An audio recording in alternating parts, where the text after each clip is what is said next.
लोकतांत्रिक तरीके से जो भी लड़ाई सप्लीमेंट्री रिजल्ट को लेकर लड़ी जानी है, उसके लिए 2 अप्रैल तय सीमा हुआ है और जितने भी शिक्षक अभ्यर्थी हैं, जो ये समझ रहे हैं कि पूरक परिणाम का डिमांड बिल्कुल जायज़ नहीं है, तो क्या शिक्षा विभाग ने 14,700 पदों की जो सूची भेजी थी, क्या सभी पदों पर पूरक परिणाम नहीं आने चाहिए थे? और 1 महीना तक इंतजार करने के बाद घालमिल किया गया और तीसरे फेज की बहाली की प्रक्रिया शुरू हो गई। तो साथियों, आपसे आग्रह है कि कल भारी से भारी संख्या में आएँ और जितने भी अभ्यर्थी मेरी बातों को सुन रहे हैं, राज्य के विभिन्न जिलों से अपनी मांगों को लेकर एकजुट होने का प्रयास करें। सप्लीमेंट्री रिजल्ट पर उनका पूरा अधिकार है।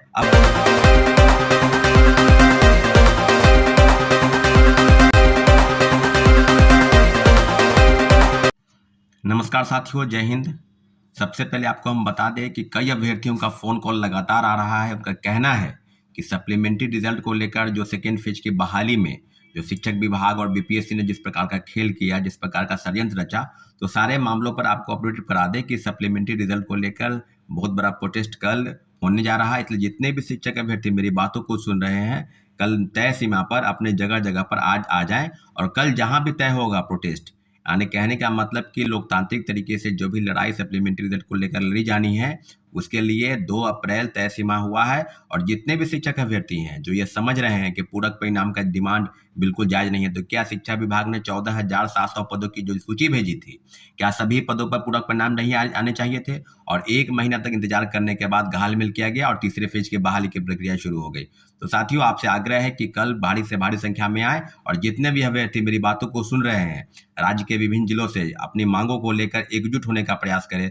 सप्लीमेंट्री रिजल्ट पर उनका पूरा अधिकार है। अब रही बात कि कई अभ्यर्थियों का कहना है कि एक तरफ आप बता रहे हैं कि टीआरई 1 से लेकर टीआरई 2 तक फर्जीवाड़ा हो रहा है, वहीं दूसरी तरफ आप पूरक परिणाम की मांग कर रहे हैं। तो ये अभ्यर्थियों का डिमांड है कि हम सप्लीमेंट्री रिजल्ट को लेकर प्रोटेस्ट कर रहे हैं। मेरा जो बयान है, उस बयान से आप इत्तेफाक रखते हैं या नहीं रखते हैं, लेकिन इतना ज़रूर है कि टीआरई 1 से लेकर टीआरई 2 तक जो भी फर्जीवाड़ा हुआ, सभी फर्जीवाड़े के तह में अब बीपीएससी और जो जांच की टीम है, यानी आर्थिक अपराध इकाई, बिल्कुल सही दिशा में काम कर रही है और उसने बीपीएससी के अधिकारियों और कर्मचारियों से लिखित रूप में जो प्रश्न किया है, सबका जवाब उनको देना है तय सीमा पर और जितनी भी चीज़ें अब सामने आएंगी, उस सभी विषय पर आपको हम अपडेट करा दें कि आने वाले समय में जो चीज़ें होंगी, आर्थिक अपराध इकाई की टीम द्वारा जो जांच की जा रही है, सारी चीज़ें बिल्कुल पानी की तरह साफ हो जाएगी कि आगे का मामला क्या है। साथियों, बिंदुवार हम चर्चा करेंगे कि क्या टीआरई 1 में जो 14,700 पदों की, टीआरई 2 में और 4700 पदों की सूची भेजकर 2773 लोगों का रिजल्ट आया।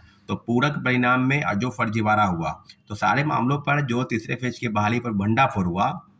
जो आरोपी है, आरोपियों के बयान पर, आरोपियों के कहने पर, जिस तरह पहले विशाल चौरसिया हो, उसके बाद विजेंद्र गुप्ता हो, उन्होंने सारे बयान दिए हैं कि टीआरई 1 से लेकर टीआरई 2 तक हूबहू प्रश्न पत्र मुहैया कराया गया। अब सारी चीज़ें बिल्कुल अब सामने आ रही है। अब बताइए, पटना के 90 फीट में एक सेंटर बनाया गया था, जहां से लोगों को परीक्षा केंद्र में पहुंचाने की, प्रश्न पत्र मुहैया कराने की और कई चीज़ों की जानकारी वहां से सामने आ गई है कि आर्थिक अपराध इकाई ने बिल्कुल, अब उत्तर प्रदेश से इसके लिंक आ रहे हैं। उत्तर प्रदेश के कई सेटिंग गेटिंग के तहत कई शिक्षा माफियाओं और जो सरगनाओं हैं, शिक्षा के सरगना, उनके साथ उनकी बातचीत हो रही है। तो इस मामले में क्या उत्तर प्रदेश के तमाम जिलों में, चाहे तमाम शहरों में, जैसे कि आपको बता दें कि बनारस हो, लखनऊ हो, कानपुर हो, इलाहाबाद हो, गोरखपुर हो, आदि सब जगहों पर छापेमारी चल रही है। और हजारीबाग से जो गिरफ्तारी हुई, उसमें महिलाओं को तो बेल मिल गया है, परंतु लगभग 300 के आसपास की जो गिरफ्तारी हुई थी, उसमें सारे शिक्षक अभ्यर्थियों का मैं बार-बार बीपीएससी से आग्रह कर रहा हूँ कि आप पूरा डाटा, पूरा नाम पता उसके जाहिर करें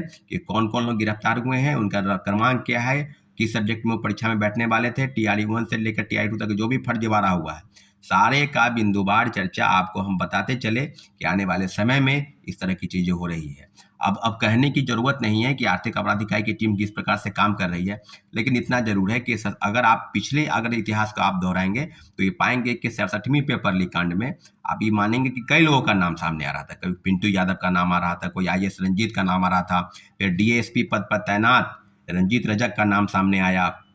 उसमें कईयों लोग, सैकड़ों लोग की गिरफ्तारी हुई। अभी जो मामले सामने आ रहे हैं, उसमें रंजीत रजक